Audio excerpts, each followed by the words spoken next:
Welcome to my TED Talk. Let's talk about sex. Anyone uncomfortable?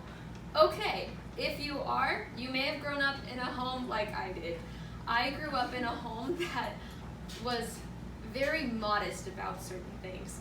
My parents were very tight-lipped about things, very modest Christian people, wonderful people, but very tight-lipped about anything about sex or puberty or just growing things. And what, in their attempts to keep the word sex sacred, it actually became more of a scandalous thing. So, as they were trying to keep something intentionally beautiful, it became something rather disgusting.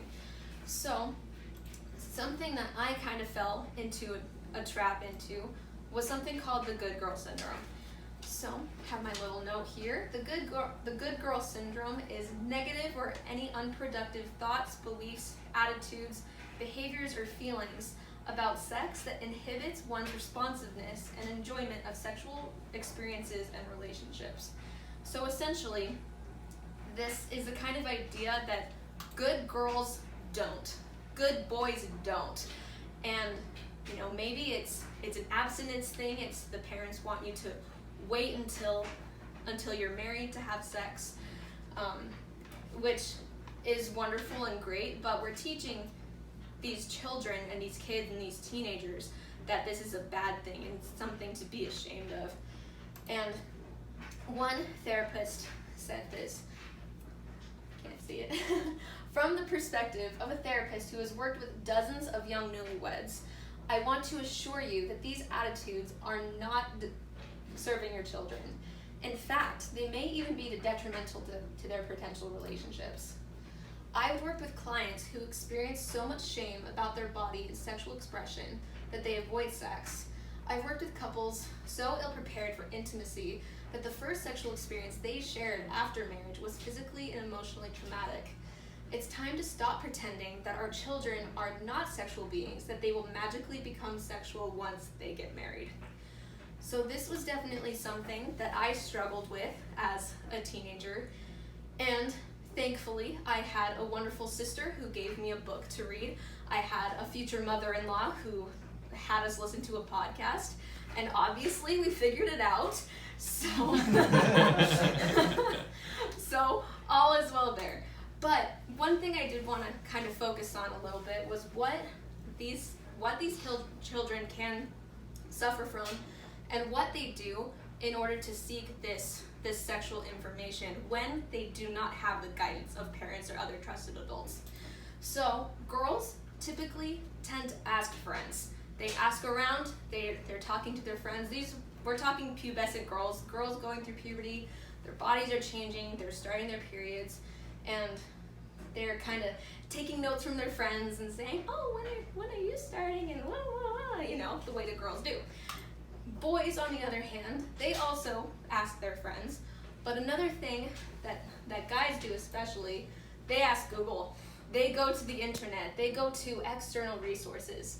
So they are seeing lots of different types of things. This is often the time when pornography becomes a problem. And so we're going to be running into some issues with that. And both, as they aren't receiving the kind of attention and the kind of help from those parents, they are going to experiment. And this experimenting can lead to that further pornography use, to unsafe sex, to unwanted pregnancies, to sexually transmitted diseases and infections, and of course all of the heartache that they feel and that their families feel because of those external things. So how do we help our kids? Whether that's helping them prepare for safe and healthy sexual relationships, whether that's just straight up abstinence, whatever it is that we expect of them, how do we help them? I just want to go over about 5 principles that will help us a little bit. So, principle number 1, healthy sexuality begins at birth. When our kids are very tiny, we can begin teaching them that their bodies are amazing, that they're wonderful, and that their bodies are capable of so much. We don't need to go into details at these points, but just teaching them that their bodies are amazing and are capable of so much. Principle number 2, make sex an unfolding discussion, not a one-time talk. So that's talking to your child about what their body looks like when they're 5, when they're 8, when they're 10, when they're 14, when they're 18, and having it as an unfolding discussion. So when they have questions, they know who to go to, because it's something, I've talked about this with mom, I've talked about this with dad, I can go to them and they'll be able to help me with that. Principle number 3, we want to increase our own sexual comfort level. I know that this is a huge generation gap issue. I think this is what my mom and my dad definitely struggled with when I was a teenager. It was an uncomfortable topic. It's just uncomfy to talk about. And so we want to increase our own sexual comfort level, and that can be done by talking with a spouse, by talking with a friend, somebody that you trust, so that you can open that dialogue, so that you're able to open that dialogue with your children. Principle number 4, normalize pleasure and avoid sexual shaming. One of the things that I was reading was talking about how young children, unknowingly they'll stick their hands in their pants and be doing whatever. And it's not right to just, in the middle of a grocery store, if they're doing that, to make them embarrassed. Don't point it out. Don't shame them and say, oh, that's wrong. We'll want to point out that there are times and places, and that, that's a normal thing to enjoy bodily pleasures, but that we do want to, have a time and a place, but avoid sexually shaming them. And then principle number 5 is address the why and not just what.